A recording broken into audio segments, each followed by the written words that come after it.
Eggs are getting so expensive, people are just getting chickens. People living right here in town.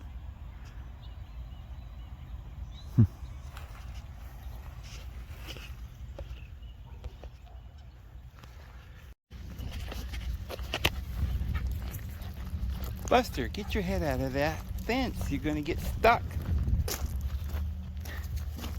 See? Silly.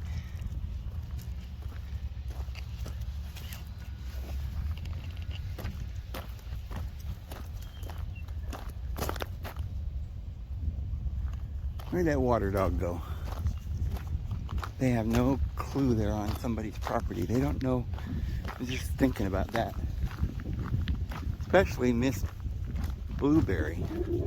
She has no concept of, you know, any kind of restrictions of life.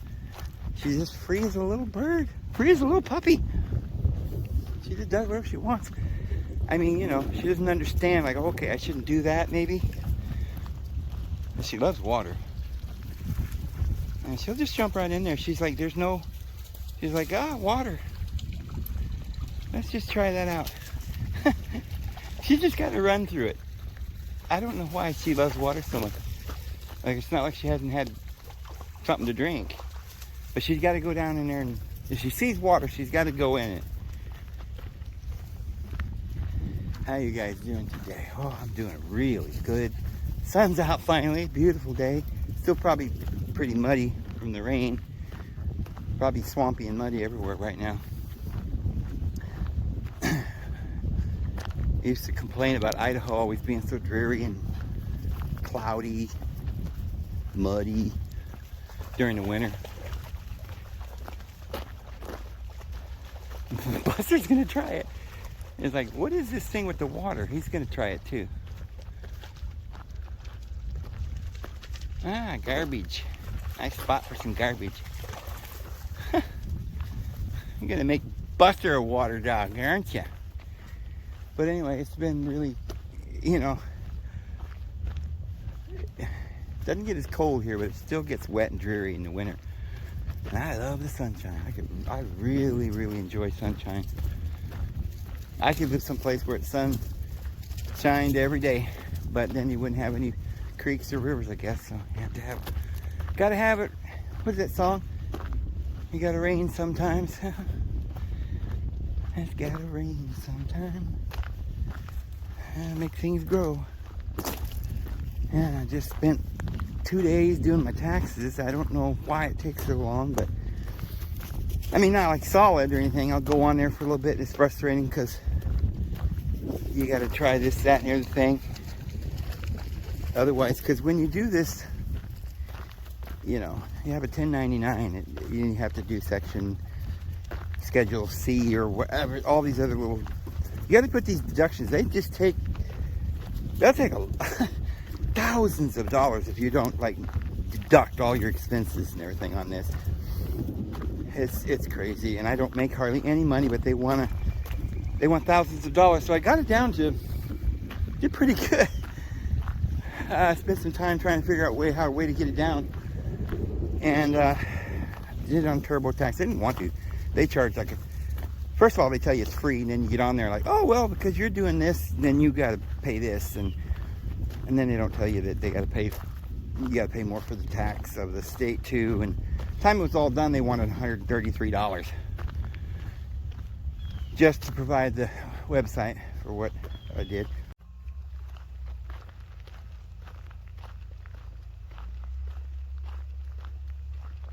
That big bird sitting over there again. He just lives there.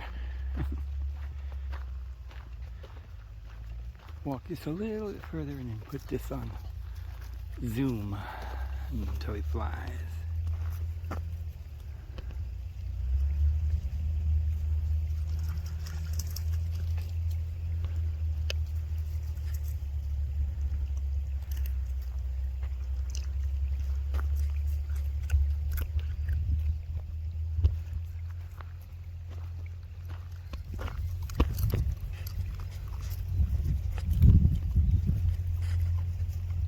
Oh, there he is.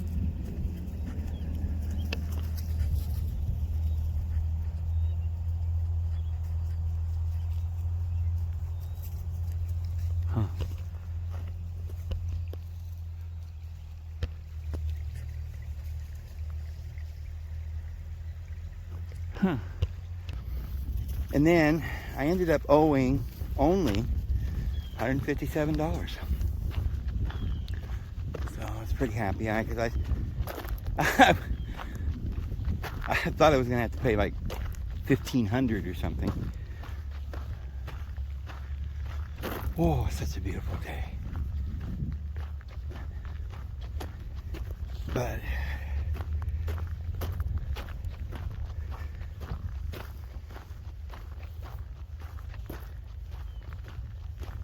it's criminal that everybody's got to go through this tax thing at the end of every year, and if you don't know how to do it or anything, they take all your money. And even if you give it to somebody to do it, then they're going to take a bunch of money, and so it's stressful.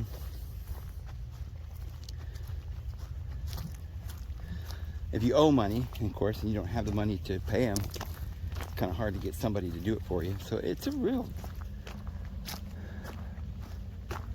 crazy criminal operations what we got here. All the reason they make it so difficult is that way, if you're Joe Blow and you don't know how to do taxes, then you'll pay all that you must pay and more, you see. And if you're Donald Trump and you know how to do taxes and you have all these big lawyers, you really don't have to pay anything, because there's all these loopholes that are provided for you. You just know where they're at and how to do it. And if you say, well, just go to a professional and they'll find all the loopholes for you. Only if you know the loopholes to start with, and you know what to tell them to do, because they're not going to volunteer all that. They might do this or that. And plus, if you're not organized like a business, just a personal person, you don't keep track of all your receipts and everything, you can't write off all these things. And some of them you don't know. So, such a big, I mean, taxes is one of the number one proofs that the mob is ruling over us. They send out a piece of paper. That was way back in the days of Jesus, remember? Where they were taxing everybody. All this, doing the census and all the kingdom, and get all the money from all the peasants and make them grovel.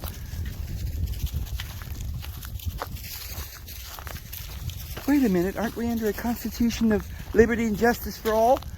No, not anymore. You just thought you were.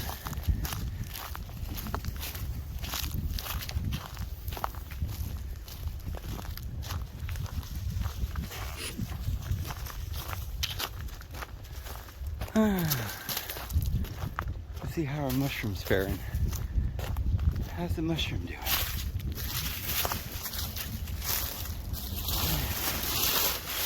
There's Mr. Mushroom.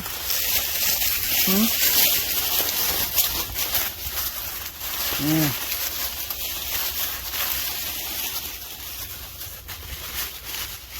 So neat.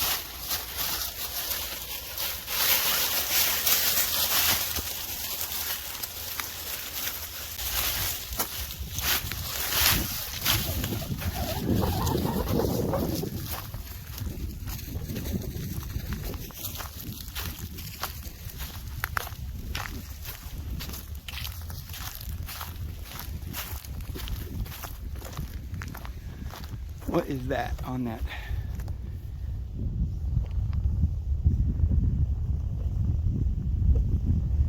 Is there a turtle up there? What the heck? Let's go check that out. See what's on that whole post. Maybe it's a dead turtle. Somebody put it up there. I don't know. Let's just have this feeling. It looks like a turtle. I don't know what it is. Somebody's hat maybe or something. I'm sure a turtle didn't crawl up there or climb up there. Oh, it's a turtle, but he left. He just left his little house up here. Isn't that neat? Well, where'd you go, Mr. Turtle? See, I did recognize it was a turtle. I almost want to take that with me. What I do with that? It's neat though. Souvenir from Alabama. Tell you what I'll do. Put it on the post over here, and then when I come back, on the way back, I'll get it. Because I don't want to pack it with me the whole way. And it's been out there a while because it's kind of drying out though. Could still varnish it or something. It would bring its color back, I guess. It's in one good piece though. I wonder what happens. Does somebody eat the turtle out of there? Do they leave? They just up and leave. Go grow another turtle back or whatever. Set it there.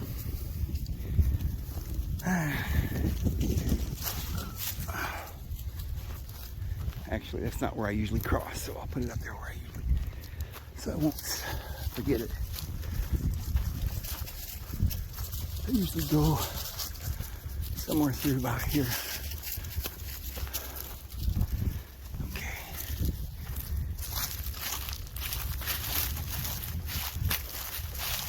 Oh, nice day for a walk.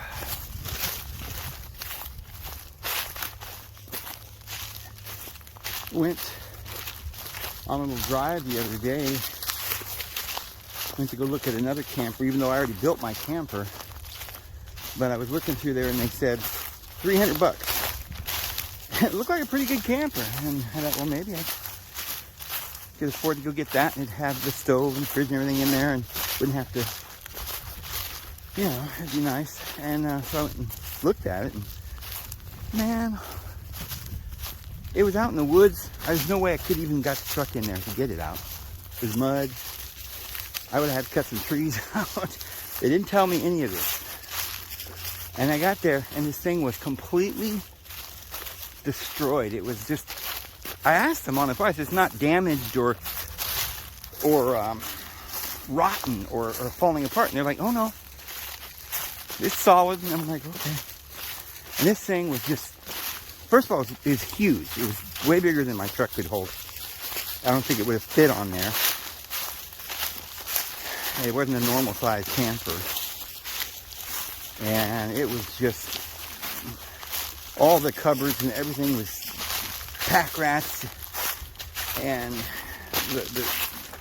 everything was falling onto the middle of the floor, all caved in, and it was damaged and rotten. And like, nobody would want that. You'd have to torch it. They wanted me to give them $300 to haul it away and take it to the garbage. It was that bad. So, but the one thing about it was I had to drive 73 miles to look at it. And it was such a beautiful drive. I was like, this is so pretty around here. It was actually over in Georgia.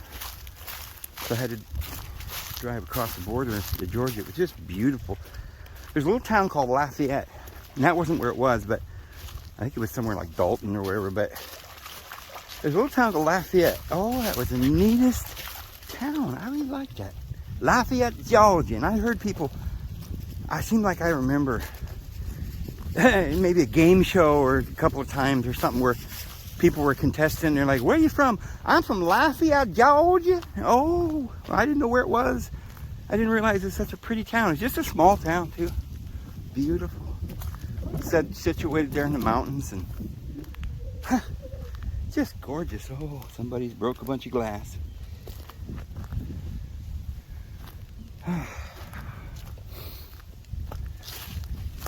Georgia, Georgia, I got Georgia on my mind.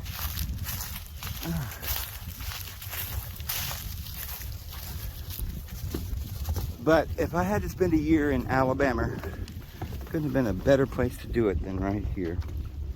What we got here? Ooh, it's a chunk out of a fake rubber worm. Well, careful.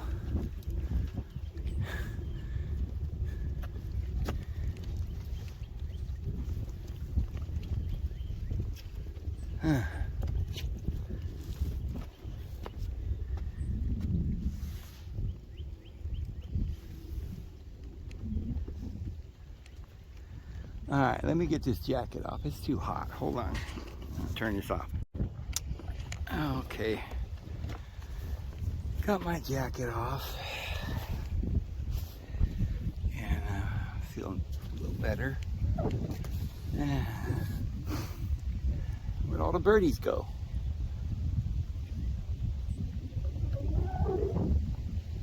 No ducks or anything today. I think I hear them way over there.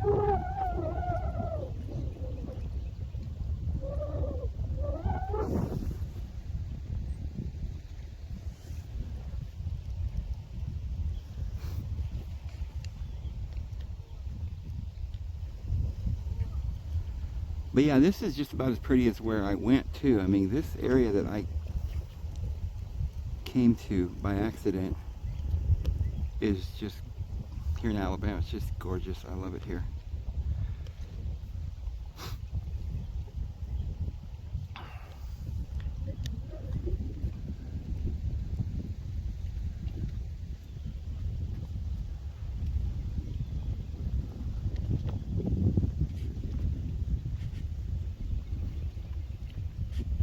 Trees stay, the leaves stay on the trees quite a bit, and these little nuts or whatever those are, I don't know if those are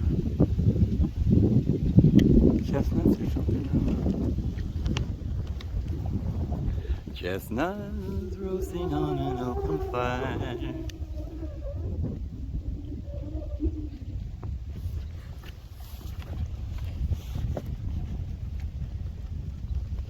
I'd sing it for you, but I don't remember the words. Jack Frost nipping at your nose. What's the rest of it? I have forgotten. I don't think I ever knew. Surprised I even know that, just because, oh, there's some duckies. There's some duckies. Here they come. Are they coming this way? They think we're going to feed them or something? Oh, they're taking off though. Here they come. Lickety split.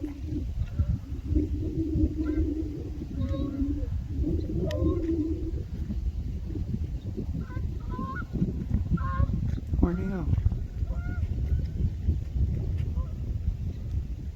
They're arguing and fighting or something.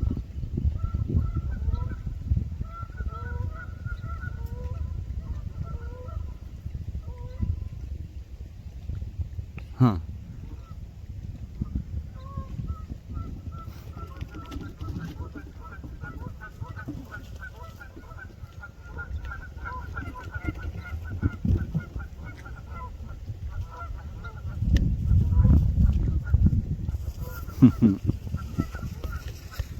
We got some dogs wrestling over here now. Oh!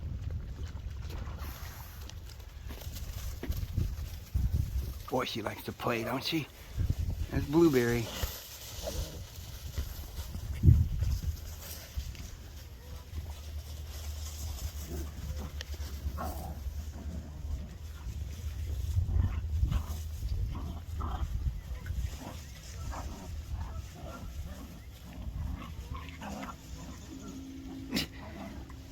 Sometimes you think they're not even playing, but yeah, it is playing.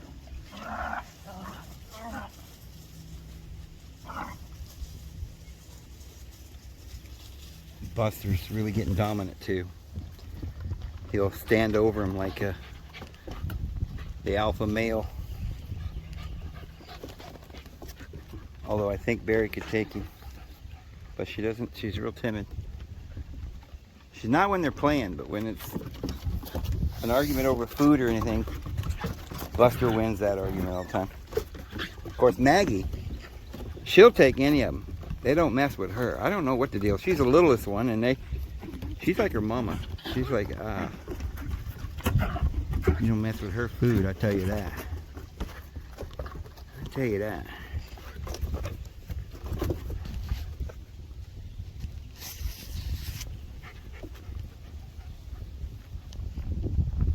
Go get him, Barry.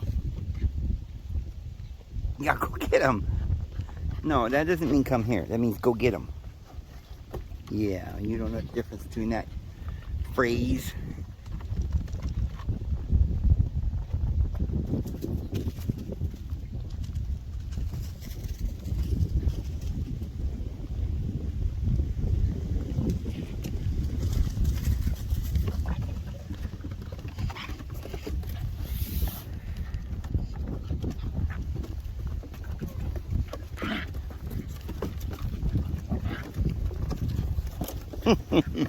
All right. Huh.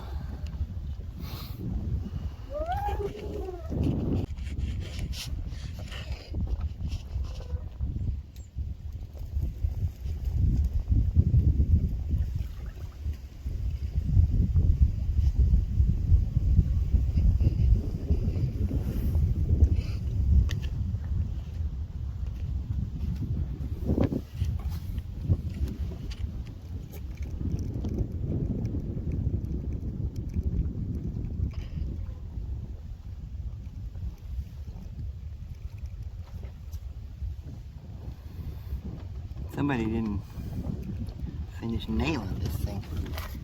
Left the nail sticking out.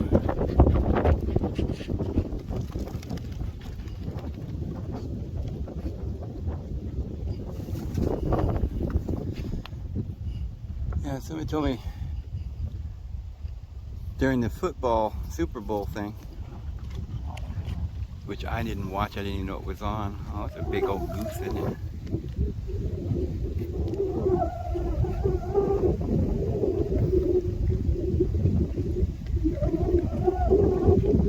Splish splash, I was taking a bath. They're always getting their baths. But yeah, with all the satanic stuff going on with the Grammys and everything. But somebody said that at halftime there was a commercial or something at the Super Bowl the other day. And they mentioned Jesus. Like Jesus is coming or something. Pretty interesting. I don't know why they would go from the devil to Jesus like all of a sudden. So when I was in Lafayette, I traveled through that town. I think it was in Dalton, and then I went through Lafayette, or however you pronounce it.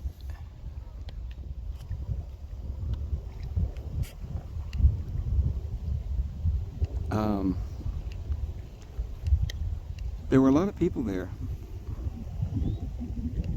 What kind of bird is that? It's got a long tail. It's huge.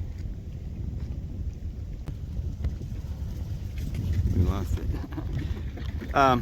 Or just, I couldn't believe, I mean, it's getting to be so many people just walking around and their entire bodies tattooed and big holes in their face and stuff, and it's sad to me.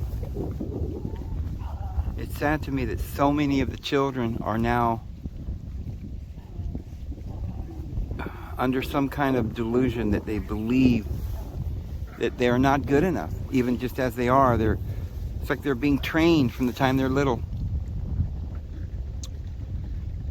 to be so insecure and have such a loathings for themselves. And it's like, I don't know if they're raised in little covens or something, because they're all turning out. Maybe that's what, you know, what was the reason why behind all this social services. They were coming and taking people's children. Now, I do know this is a fact. I don't know why more people aren't talking about it. I guess just because when somebody does talk about it, somehow YouTube finds out, or Google, and they scrub these videos, so you don't hear much about this. But they take most of these children and they're raised, they're not these people that are foster parents. We think they're just kind, loving parents that out of the goodness of their heart they are trying to take care of the children, and they're foster parents. They're, you know, they're doing this to help the kids, but They make a lot of money per child. It's a business, and they put as many people in one house as they can. And I didn't know this until, well, I've known it for a while, and even when you tell people, they don't really believe you. But most of these guys, I don't know if it's all of them. I think it is the ones that they pander to. They give the Social Security jobs to people. So this is how they get away with it, because they're all kind of in on it. They're Satanists. They have an agenda. And they place them in these covens, these satanic covens. And these kids are, you know, they take them. They don't take them when they're real little usually. The ones that are real little, I think they sell them to people overseas and stuff. And, you know, literally, I know people don't want to believe that, but they do sell these little babies. But the older ones, they put in these little covens, and they raise them in these satanic covens, and they do these rituals. And right in your own town, you've probably got a big house on the hill where a bunch of, they call it a foster house. And they're satanic covens. These guys got just tattoos all over the place, big holes and stuff, and they teach them to be transgender, because from the time that, you know, to get along or to fit in, they have to be like the other kids that have already been brainwashed.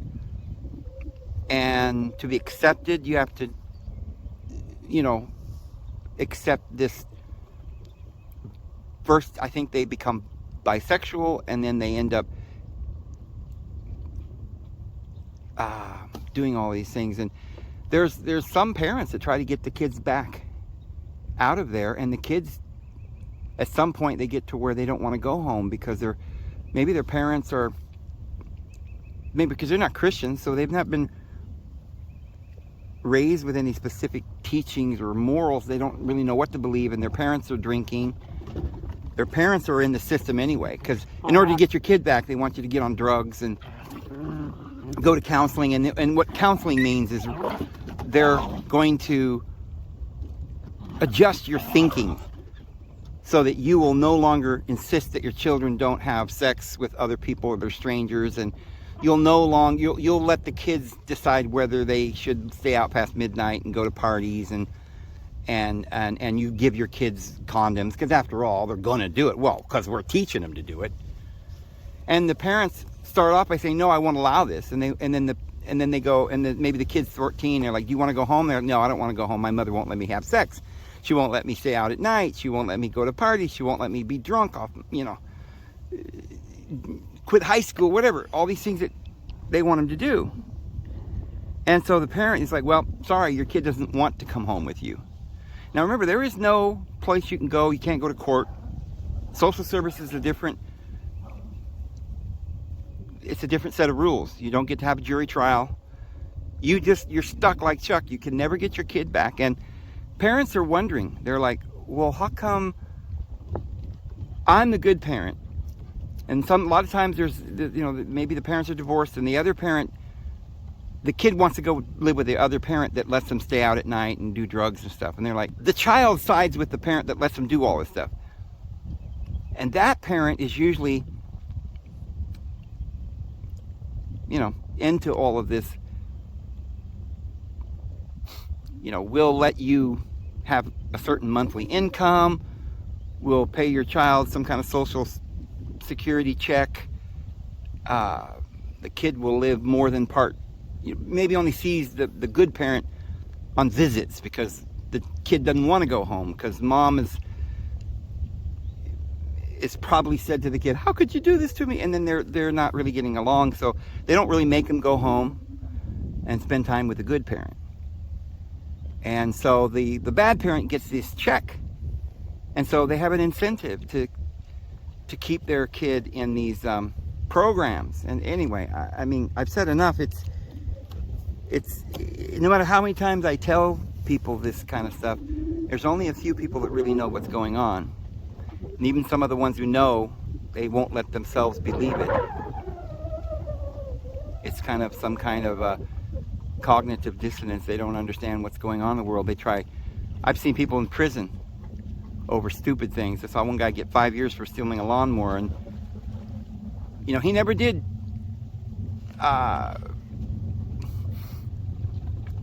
come to the point in his heart where he thought, "You know what, this government's terrible, it's ridiculous.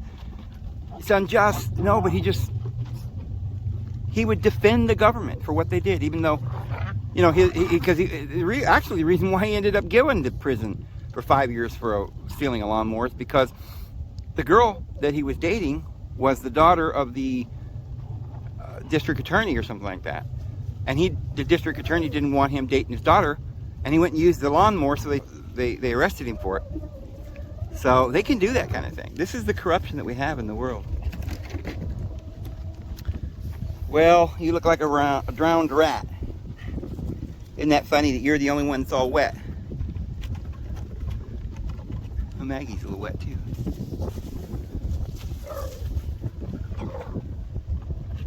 They'll sleep good tonight. They get their exercise.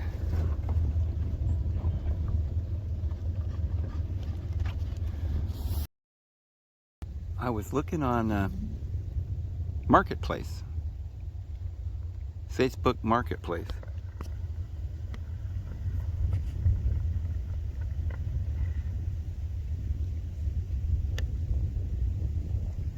And, you know, even though I've already got my own property that I've already purchased, but I'll look on there for different things. Like last night I realized that I needed like a hand drill that you didn't need electricity, you know. And I remember when I was a kid we had one. It was one of these things that kind of looked like it was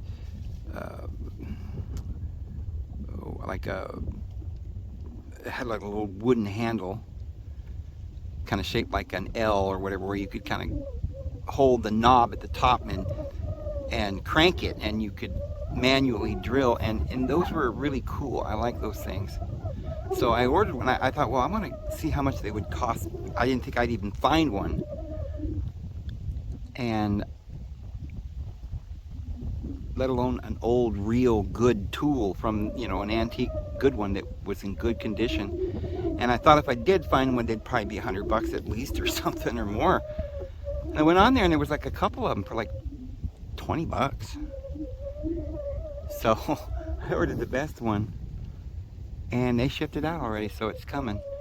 But I do that, you know, every so often I'll go on Marketplace, just look, I might need something or other, supply or something, but I'll check land or that kind of thing just to see what's available, if there's anything for sale. And I saw this little cabin. It was kind of a cute little cabin. It wasn't finished.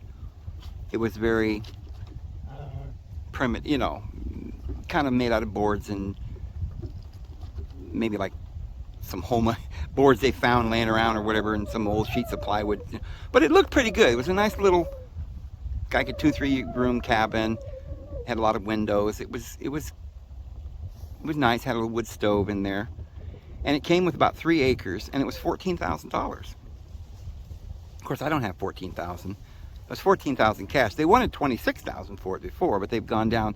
They'd take $14,000 cash.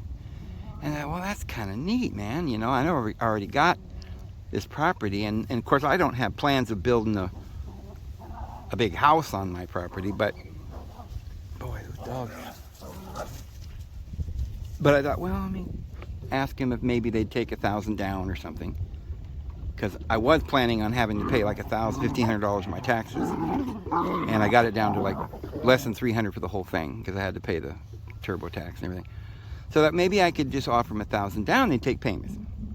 Well, I offered it to him, and they said, "Oh yeah, we'll take $1,000 down, but you can't, you know, it's like 5 years of payments, and we're not going to sell it to you for $14,000, of course. If you're going to do payments, they wanted $26,000, and it was like $550 a month." And I said, I'd offered him like $20,000, but like $300 a month, and I think they might have even taken it, except that they said that you couldn't live there while you were paying payments. And I thought, what kind of, who's going to buy something, especially somebody who's poor or whatever, only got $1,000 for a down payment and only has $300 a month for payments. There's no electric or water out there, so you're not gonna find an investor. If it's an investor, they're gonna just pay cash or something. But somebody who's purchasing it for payments, and they're not gonna just sit there and not be able to go out there and live on it or fix it up or enjoy the property for the next 5 years. I thought that was really odd. But I only bring it up because if there's any of you out there, this is not very far from where I'm at. It's like a couple of miles or something. I don't know exactly from where I am, where I'm going. And it's beautiful property. And there is a pond not far from the actual cabin that they're selling down at the bottom of the hill. And it's a beautiful little piece of property. I don't know if the trees are quite as big and everything right there in this particular area. They're more from bigger trees down to juniper size, but it's a beautiful area anyway. Lots of boulders and rocks and formations and stuff. But if anybody is looking for property and needs a little cabin and everything like that, I mean, 14 cash, if you know, just put that out there. Anybody wants to go on the marketplace and put in like Pine Hill, New Mexico, and look at houses or land, and it'll pop up. 14,000 for this little cabin. It's not much, but if you're looking for something and you had some cash, you might get it. Just even if you couldn't go out and live there right now, it's important to start preparing, guys. And there's a few more pieces of property out there for people who are looking.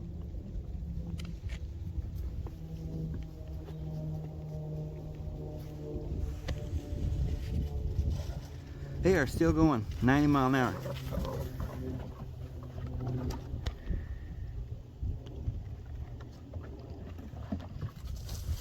And back out there to wrestle some more.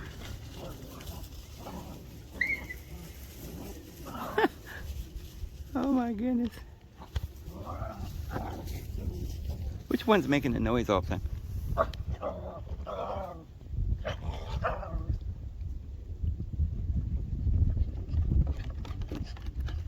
Who makes all the growling? Is that you?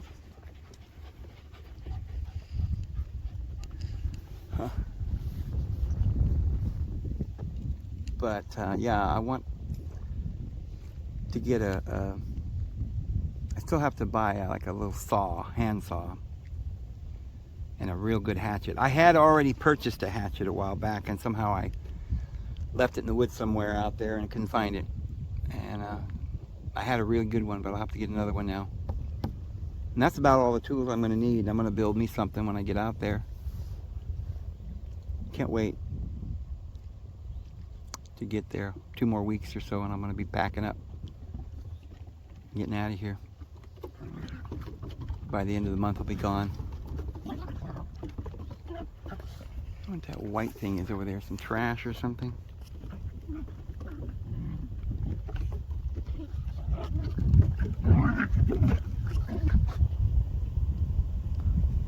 I don't know what that is.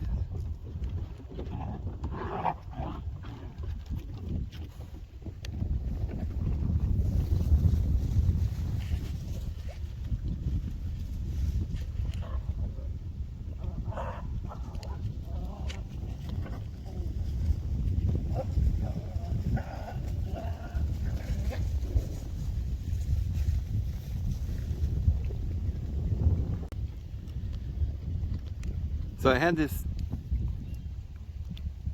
vision a couple nights ago. It was really beautiful. I was in this town. I didn't recognize the town other than I knew from once later on I was in the interpretation, I was told it meant it was like the place where all of the people that I know, I guess, like not just friends and family, but all the people in my consciousness, I guess people here on earth, it kind of represented where everybody was coming together and building their thought forms and manifesting their life, and based on those principles that they knew and understood, they would build their homes, their lifestyles, and the architecture was very symbolic of what they knew and what they understood with existence. And so I noticed that all the buildings looked pretty average and normal, very familiar, kind of the type of buildings that you would see in any town. All different kinds, you know, wooden houses with their little A-frame roofs, and square buildings like you see in the downtown areas and stuff with windows, and nothing spectacular at all. In fact, the city looked rather blah in that sense. I mean, it had the common look that you would see in a lot of cities today. Maybe there was a park, there was roads and off ramps and stuff. It was a little city, so they had cars there, and business was going on as usual, and people going in to and fro, and I noticed off to the right there was this, kind of in the center of the city, there was this beautiful edifice, and it was magnificent. It was unlike any other building. It had an architecture that I've never seen before, not in real life. It resembled a little bit some of the buildings that I have seen, but you know, only in the sense of there were like pillars and a roof, you know, that kind of similarities. But it was the way it was. It was like going up the steps, for instance.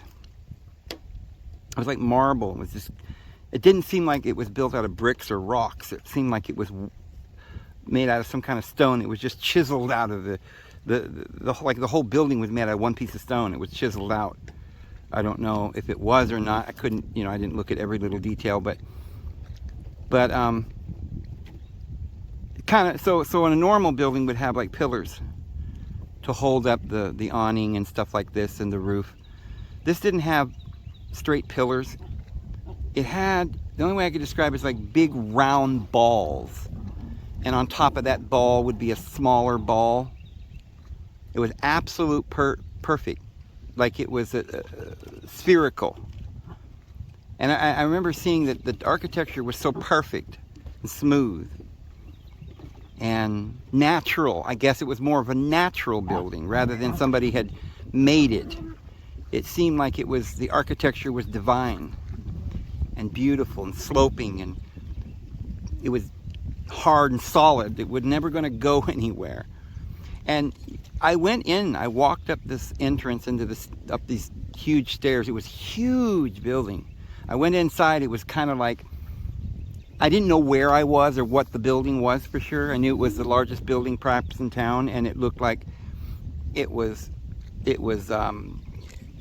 something you might say temple or something. I don't know if it was a administration building for the city, or if it was a library or something. If it was a library, I mean, it was one big library. It wasn't a library. I didn't sense that. I sensed that it was just the major, like a temple.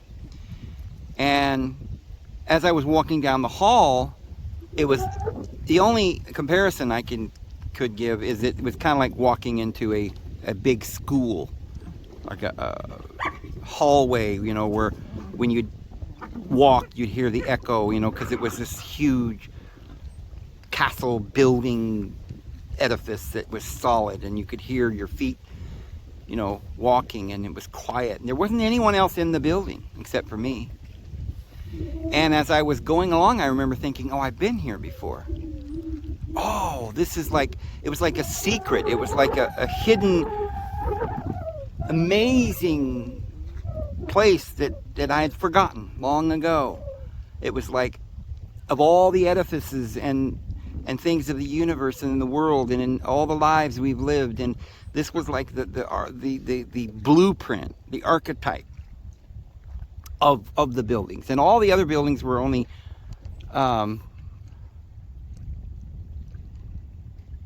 were only, I heard something jump in the water, were only copies, and they were bad copies. And I mean, they weren't even close to, they weren't counterfeit in the sense that they looked like the real. They didn't even look like. They were just poor examples of the original, of what the original building was supposed to be. And But I just felt so happy and exhilarated and at peace. I was at home.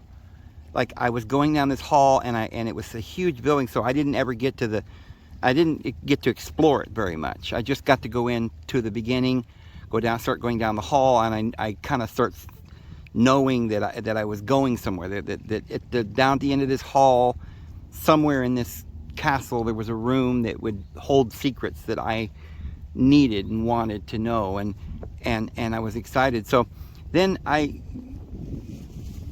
went out of the building and walked down the grass and went back out to the curb, and my father was there, and I've seen my father, as you know. I haven't seen him in maybe, I don't know, 25, 30 years. I haven't even heard from him in years and years and years and years. I think I had called him maybe 20 years ago or something on the phone, and he wouldn't talk to me, but it was just for a second. But so I was so excited, and I was telling my dad, I said, I found this place. It's the most amazing, beautiful place, and you got to come and see it. And that's when, I awake.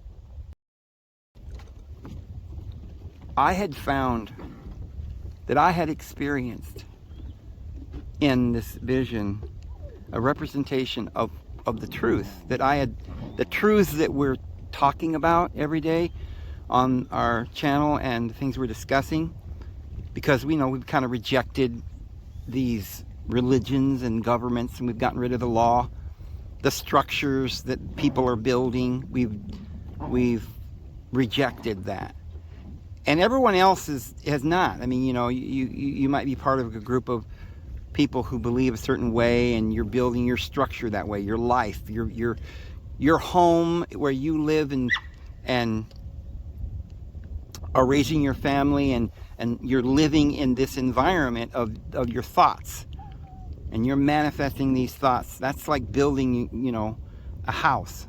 And so everybody was building these houses. These are these governments, countries, religions, corporations,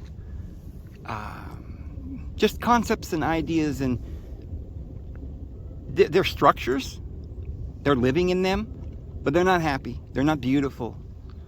The details aren't important. They may not, some of these buildings, even be structurally sound. Some of them are structurally sound, but they're just not beautiful, and they're not conducive to that peace and that exhilaration and happiness that I found. And that's why I was so excited. I wanted to go tell my dad, because as you guys know, my dad's still a Jehovah's Witness, and I think it was kind of maybe expressing some of the feelings that I have, that I wish I could sit down with my dad or my brothers or people that I've known and talk about these kinds of things and share this amazing freedom, this thought form, these beliefs that don't require human construction. They're more smooth and natural. It comes to us, these truths comes to us from this original blueprint. It comes from the source, and that's where we should live. There's a kingdom already built for us. Remember what the disciples were talking to Jesus and said, where shall we keep the Passover? And Jesus said, go into the city and you'll see a man with an earthenware jar, which is of course Aquarius, because you got to go through Aquarius before you get to Pisces, and then Aries. But he says, go in there and he'll have it all prepared for you. People are always think that they've got to create, they've got to build. They're always worried that they're not going to be good enough, or that they're going to have to work and slave and be frustrated and wear themselves out trying to find a place to live. Like Jesus said, this birds have nests and the foxes have dens, but the Son of Man hath nowhere to lay his head. Does that mean that we don't have a place to live? No, it means that just as the Lord has provided for the birds and the foxes, the Lord has provided for all of us. We don't have to be afraid. The foxes aren't running around scared, planning their homes and writing journals and trying to use math, and and they don't have to go and get a tape measure and all these tools. Everything they need is provided for them, and they live in the place that they should live. Of course, human beings have come along and we've destroyed the environment that they lived in, but they all lived in perfect peace and paradise, and they had everything that they needed. Now, humans, we don't live in dens, and we don't live in caves. We do have some amazing ability. I believe that, for instance, like today, humans are, we have electricity, and it's an amazing advancement, we think. And we have gasoline and hydrogen bombs and dynamite and smelting of metals, and we make shovels and hammers, and all these things are for our advancement. The wheel. But I believe that when mankind stops hoarding this information and knowledge and trying to force people to live in these man-made environments, and then setting up government over them to rule over them like slaves. That's the law of Yahweh, the kingdom of this world. Then instead of enjoying the natural abilities that we have, telepathic communication rather than, we can't even imagine how we could read somebody's mind, because how could you read somebody's mind? Well, we're doing it with technology. It's called a phone. The thoughts, we punch it into a keyboard and it goes through the air, and then it comes onto your phone. But you see, we are already got an antenna. We are not learning to use our ability to pick up on impressions and energies and to perceive through the mind and communicate. And we're not. So if we were in the natural world, all around us is this natural world, and we were living here in peace without the stress and the bondage that people are living in, we would find that there are natural ways that our ancestors knew that we gradually lost. And now we think we're more advanced, but we're actually less advanced. I believe that in ancient times they had, that's why they were building pyramids and things that we can't comprehend how they did it, because they used methods that were greater than the ways that we use now. But we've lost those ways. They're more natural ways. Hey, you guys, keep it down. Okay. Can't hear myself think here. What you got? They always find something to drag up here, don't they? Some carpet.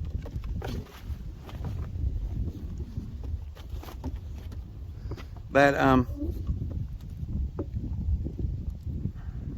so there's all kinds of layers of what I'm talking about here.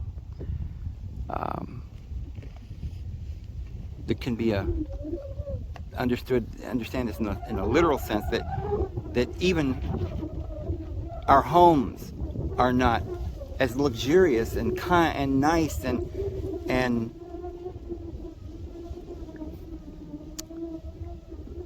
catered to our needs and able to give us that happiness, and they're not home. The buildings we live in, everything's structured around everything that we're not supposed to be doing. We got a kitchen with knives, and we're cooking all this stuff. It's all built around cooking. We're not even supposed to cook. The food's supposed to just be energy just coming, and we're supposed to be receiving it. It just grows up like vortices. It grows up, and on the vines are these beautiful sources of little wavelengths and harmonious patterns that They're like musical, like vibrations, and we're supposed to just absorb, just grab the fruit. There's no work involved. It's just growing and just providing. We don't see it that way. We see it as we got to go plant and slave and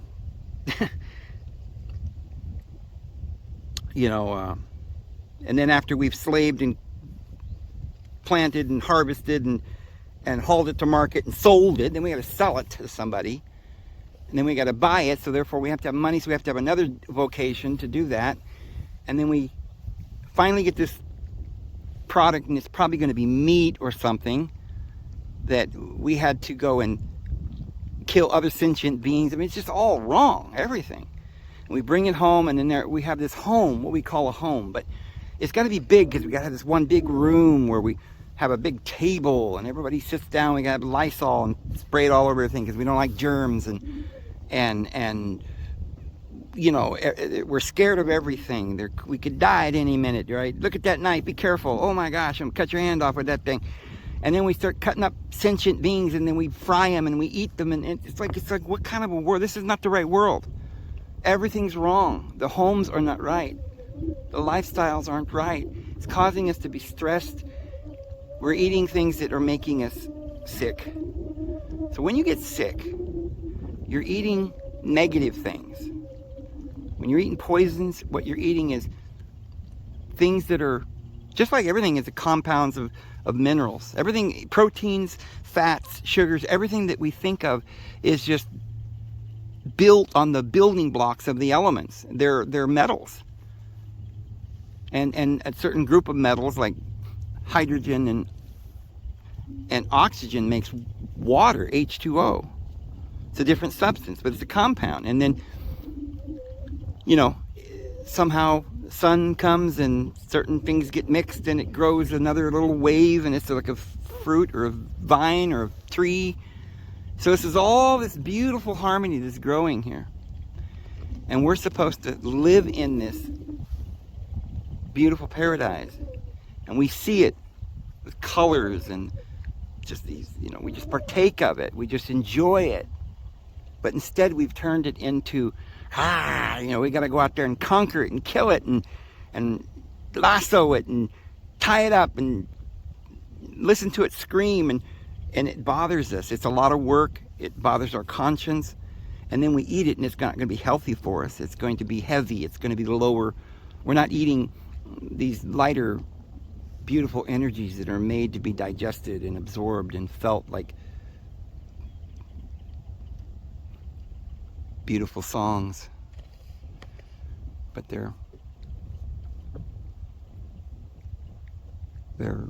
lower natures, fears and worries and work and trouble. We built our life on this trouble. We built our existence on this fear. And this beautiful, natural home in the middle of it all. And there was nobody there. Nobody even noticed it. They're like, how did this get here? If they saw it.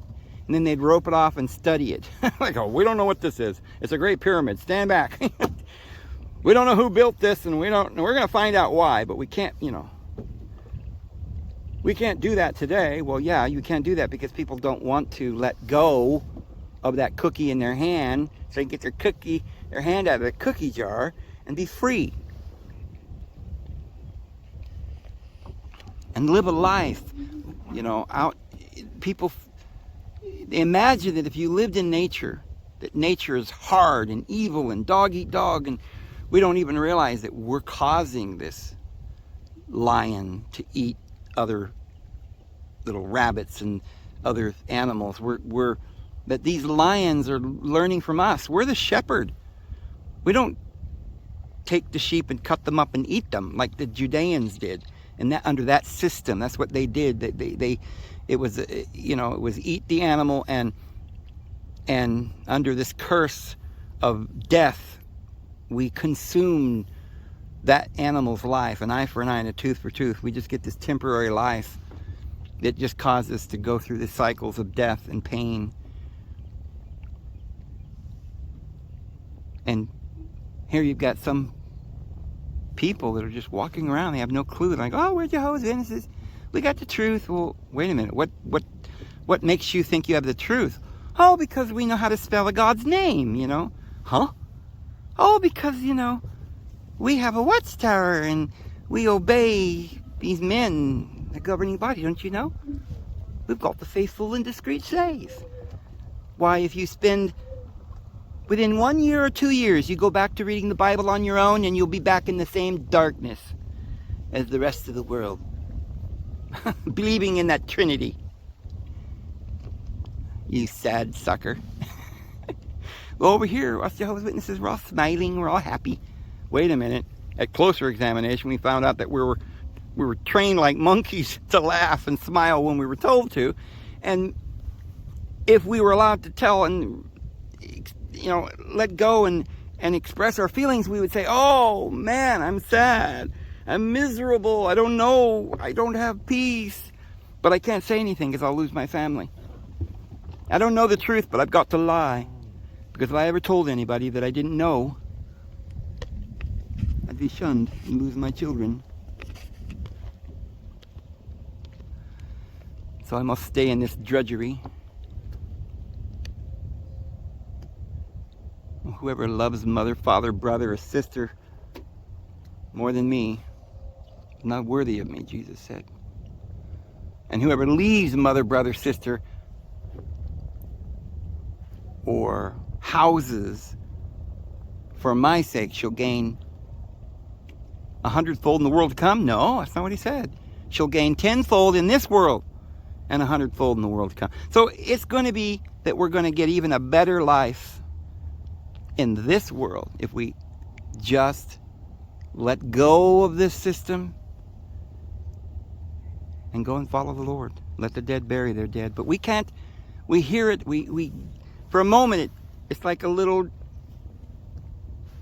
bit of flavor on the end of our finger. We touch it to our tongue and we're like, oh, that's wonderful. It tastes so good. Oh, but I best not eat it because I'm not allowed to have happiness. I'm not allowed to enjoy that happiness there. Indulge in just being free. I must go be a slave and work off my debt to this God, this angry deity. Can't just live. Well, that would be a sin. Yeah.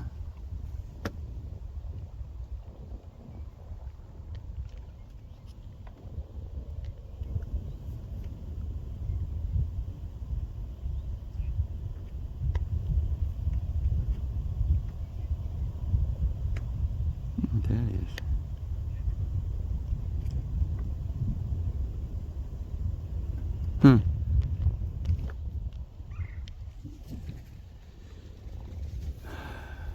Well,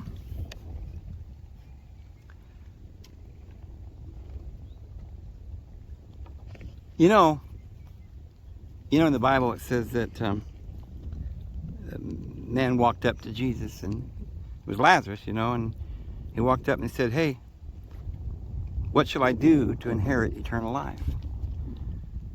And Jesus said, sell everything that you have and give it to the poor.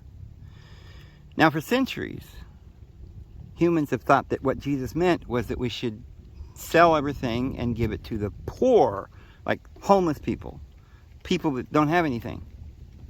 Well, that sounds beautiful, and I suppose that wouldn't be a bad idea of it in itself, but that's not really what Jesus said. Actually, Jesus didn't say give your money to the poor. He said to give your money, sell it. You don't want money. Sell it or whatever, but give these proceeds.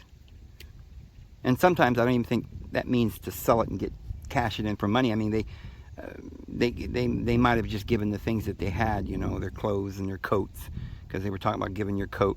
But all the stuff that you're going to give, you gave it to what Jesus said was the poor. That word in Greek is Ebionite.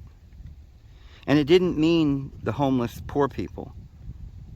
That was a specific group of individuals that were under what the New Testament, the book of Acts chapter 2 says, they had all things common. They were poor. They shared it. It was everyone shared the same resources, and they didn't live by means of owning and it doesn't mean they didn't own their own home or have their own wives, and they didn't share their wives. They didn't share their homes with other people, although, I'm sure that if somebody didn't have a home, they could stay with their family, of course. But everybody is supposed to have their own home. A man and a woman leaves his father and his mother, and the two shall be one flesh. And they'll go out and leave their father and mother, and build their own home, their own life.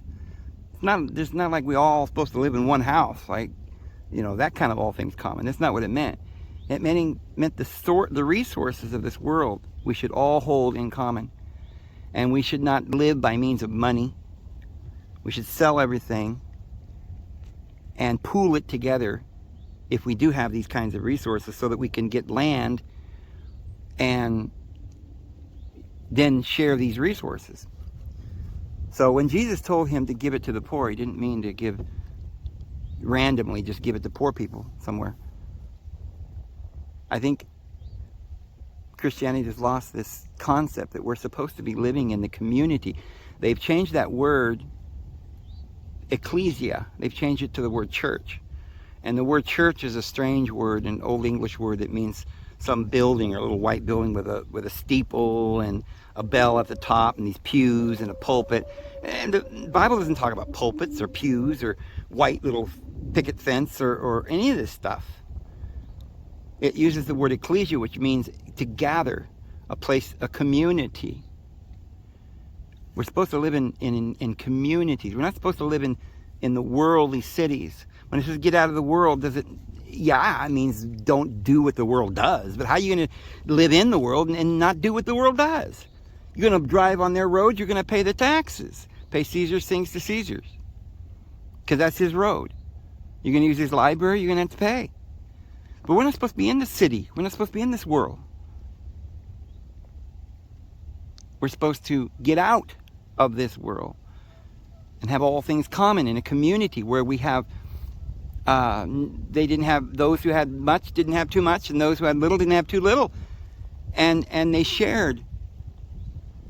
And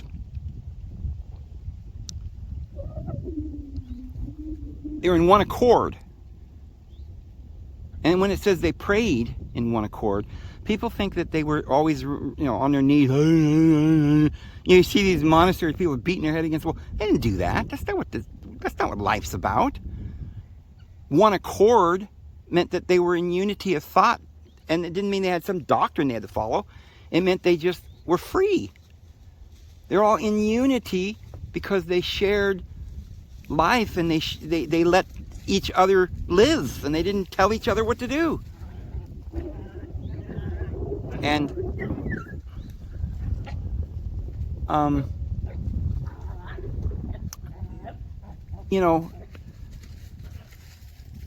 living in accord, praying together. We pray constantly. What does that mean? We're always on our knees. No, it's prayer. Jesus said, the Lord knows what you need before you ask. Don't say many words. Why would the Lord contradict himself? We're not supposed to go around many words, praying all the time. Okay? It means that a prayer is an asking or a desire. And we all have to be desiring good and the well-being of everyone else. Now, if you're living in this world and you're stealing the oil out of the ground and selling it to your neighbor, then you're not in one accord. You're not in unity of thought.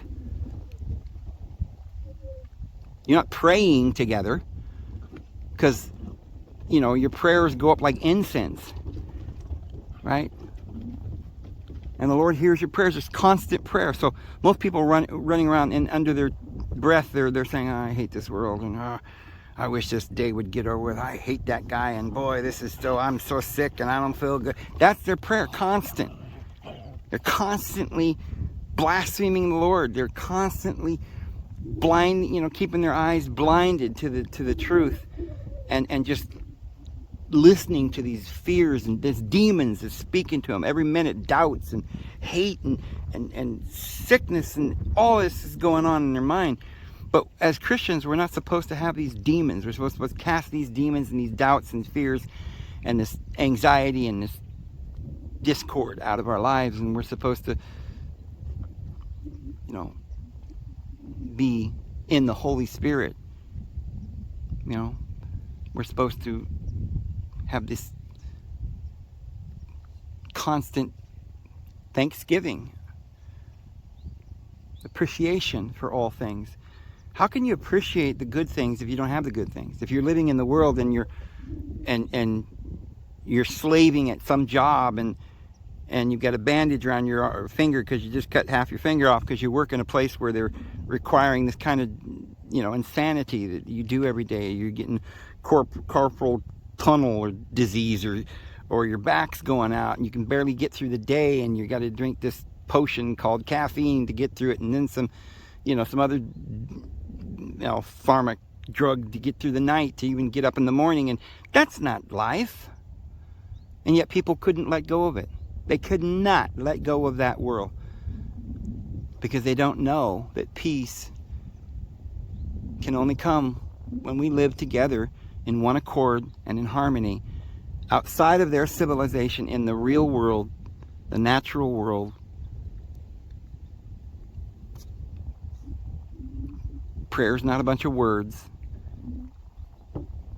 We pray continually. We should always be thankful. Our thanksgiving has always got to be coming from within our sanctuary, our temple. Our heart's got to be clean. Not any doubt in there, hate. Or else we're going to be sick in more ways than one.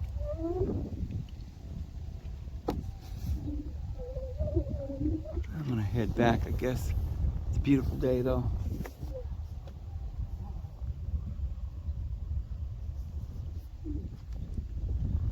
See what these rugrats are up to.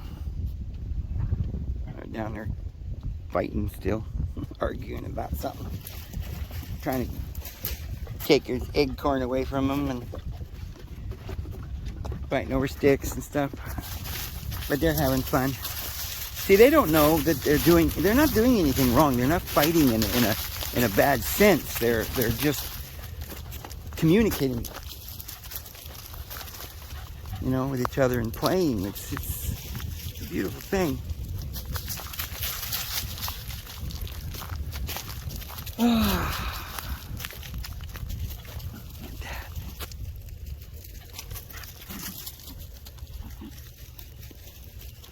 Well,